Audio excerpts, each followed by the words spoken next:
Indeed, all praise is due to Allah. We praise Him, seek His assistance, and ask His forgiveness.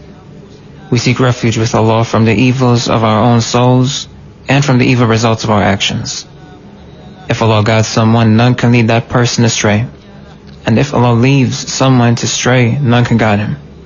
I testify that none has the right to be worshipped except Allah alone without any partner. And I further testify that our Prophet Muhammad is Allah's worshipping servant and messenger. May Allah grant commendation and protection to His messenger as well as to the messenger's family and companions. People of Iman, observe taqwa of Allah as He rightfully deserves by fulfilling His commands and avoiding His prohibitions, and do not die except submitting to Allah and Islam. Mankind, observe taqwa of your Lord who created you from a single person, and from him created his spouse, and then spread from the two of them multitudes of men and women. Observe taqwa of Allah by whom you make requests of one another, and do not sever ties of kinship. Indeed, Allah is always watchful over you. People of Iman, observe taqwa of Allah and speak words that are correct. If you do so, Allah will guide you to perform righteous deeds and forgive your sins. When a person obeys Allah and His Messenger, he will achieve the greatest success. One of Allah's most sublime names in the Quran is Al-Mu'min. Allah said, He is Allah. None has the right to be worshipped except Him. He is Al-Malik, Al-Quddus, Al-Salam, Al-Mu'min, Al-Muhaymin, Al-Aziz, Al-Jabbar, and Al-Mutakabbir. Allah is perfect in every way, and He is exalted far above all the people ascribed to Him as partners. Among the meanings understood from Allah's name, Al-Mu'min, are those of safety and security. He is the one who grants security to His worshipping servants who have Iman, sound beliefs and righteous deeds. He grants them safety in this world, as well as peace that they find in their hearts when they have correct beliefs about Him and sincerely devote all worship to Him alone. He also secures for all of His creatures what will enable them to live until the end of their decreed lifespans by granting them provision and averting harms. Servants of Allah, safety and security are essential requirements of life. How does a person live when he finds no stability or safety? How can his life ever be enjoyable when it lacks safety? Every community requires safety in order to be protected from turmoil and ills. Safety is what allows for peace, prosperity, and progress. When safety prevails, people's interests, lives, dignity, and property are safeguarded, transport routes remain secure, and a penal code can be enforced. When safety is absent, people's rights cease to be upheld, their best interests cease being served. Chaos ensues, the powerful oppress the weak, properties are usurped, lives are lost, dignity is violated, and other products of safety's absence become manifest. Safety is a priceless blessing whose true value is only recognized when the bitterness of its absence is tasted. During such a time, fear, panic, unrest, displacement, and chaos spread. There are many who have lost their homelands, been separated from their families, have nowhere to turn for shelter, and feel no sense of tranquility or stability. May Allah grant all of you His mercy. Think about the various ways in which safety has been undermined in our world today. There are many people who face the tests of crises, wars, panic, starvation, poverty, and crime. Servants of Allah, safety is a necessity of life. All people wish to have security and be protected from fears and dangers. Due to the importance of safety, Allah's beloved Prophet Ibrahim prayed for the residents of Mecca by saying, "My Lord, make this land a sanctuary that remains protected from danger. provide its residents with various types of fruits, and grant that provision to those among them who have Iman in Allah on the last day. In this prayer, Ibrahim requested safety before requesting provision. This is because safety is a necessity of utmost importance. People would not find enjoyment in provisions when they remain in fear. If we contemplate some passages in the Quran which discuss safety and fear, we would clearly see the relationship between safety and prosperity on one hand, as well as between fear and starvation on the other. Allah the Most Exalted said about His favors to the tribe of Quraysh, He alone is the one who fed them so that they would not remain hungry, and protected them so that they would not remain in fear. In addition, due to the utmost importance of safety, Allah the Most Exalted promised the people of Iman, sound beliefs and righteous deeds, that He would replace fear they may experience with safety, tranquility, and peace of mind. He promised to do that for them provided that they worship Him alone, remain steadfast in obeying Him, and not devote worship to anything or anyone besides Him.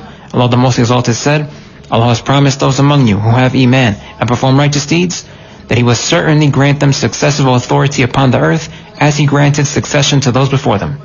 He has further promised them that He will certainly establish their religion which He is pleased with for them to practice. He also promised them to change their former state of fear into one of safety. That applies when they worship Me and not associate anything as a partner along with Me. Something else that underscores people's need for safety is that it is something which the Prophet, may Allah grant him commendation and protection, requested from his Lord. Ibn Umar, may Allah be pleased with him, narrated that when Allah's Messenger, may Allah grant him commendation and protection, would see the new moon, he would supplicate, Allahumma ahillahu alayna bil amni wal imani was salamati wal islami Rabbuna wa Rabbuka Allah.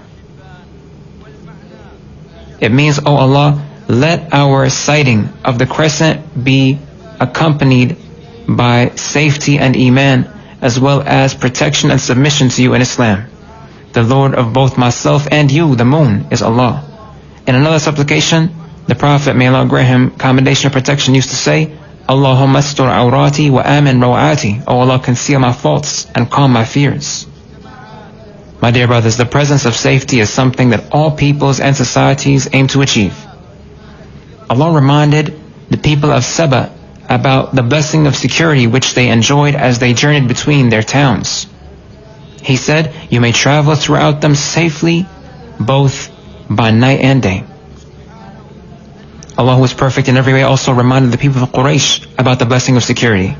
He said, have they not seen that we made this land an inviolable place of security, while other people around them are afflicted?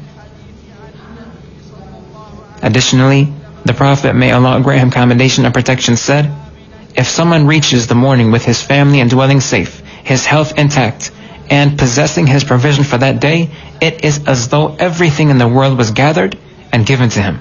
This is collected by Tirmidhi and Ibn Majah. Dear Muslims, when safety is compromised or undermined, there are inescapable negative consequences, such as strife and various ills which escalate. Undermining safety brings about turmoil, crime, and deplorable actions. This is precisely why safety is a major priority in Islam, and various rulings have been prescribed in order to ensure its preservation. Many of Islam's texts convey the necessity of preserving 5 indispensable necessities: religion, life, intellect, dignity, and property. Islam's teachings obligate safeguarding them, and the penal code prescribed is a deterrent against transgressing against them. In fact, Islam prohibits all actions which compromise safety, calm, and stability. Islam also warns against any act which induces fear, panic, and unrest. This is all due to the importance it gives to preserving the blessing of safety. I say this much and I implore Allah to forgive me and all of you. Thus seek His forgiveness, as He is certainly the most forgiving, the bestower of mercy.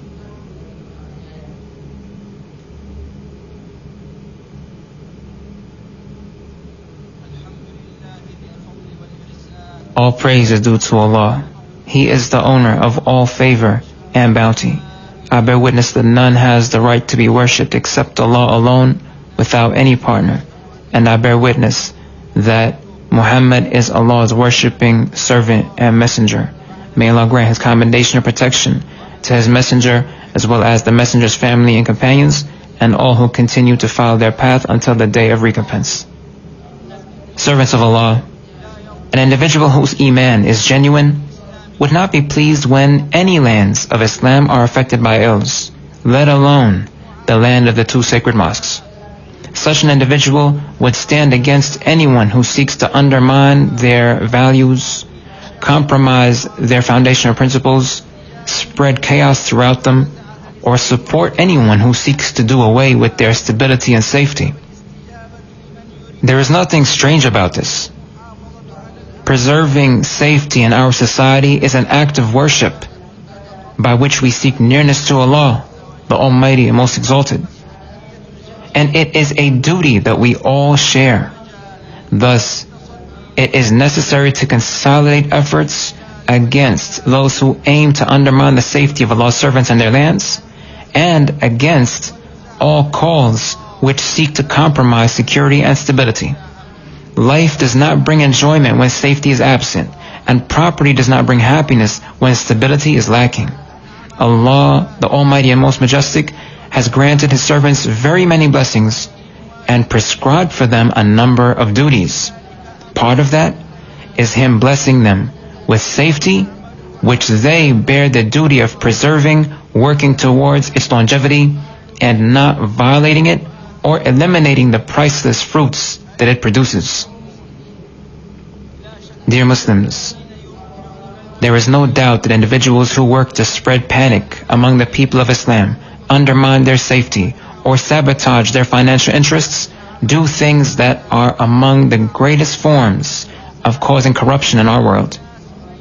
Allah said there are people whose apparent eloquence may appeal to you in the life of this world, and it may seem that they are being honest. One of them would even swear by Allah about the goodness in his heart, when in reality he is the staunchest of people in lying and opposing the truth. When he departs and is out of your presence, he actively endeavors to spread wrongdoing upon the earth, destroy people's crops, and kill their livestock. Allah does not love such corruption. Allah also said, do not seek to spread corruption upon the earth. Allah certainly does not love those who spread such corruption. This means that you must not perpetrate sins and acts of oppression, since Allah does not love those who transgress His bounds by such acts. With that being said, it can be readily understood that the recent attacks and acts of aggression perpetrated against two oil facilities amount to instances of spreading corruption upon the earth and represent flagrant violations of safety. Further compounding the gravity of the horrendous crime is its occurrence during Muharram, which is a month that Allah told us is inviolable. He said, indeed, the number of months Allah decreed is 12 months, recorded with Him since the day He created the heavens and the earth. Among them are 4 which are inviolable. That is the upright and correct religion. Therefore, you must not wrong yourselves during those months. Wrongdoing during those months is more grave and sinful, since the perpetrators combine between the audacity to disobey Allah by committing sins and the utter disregard of doing that during a time that He made sacred. May Allah grant all of you His mercy. In conclusion, invoke Allah's commendation and protection upon His Prophet.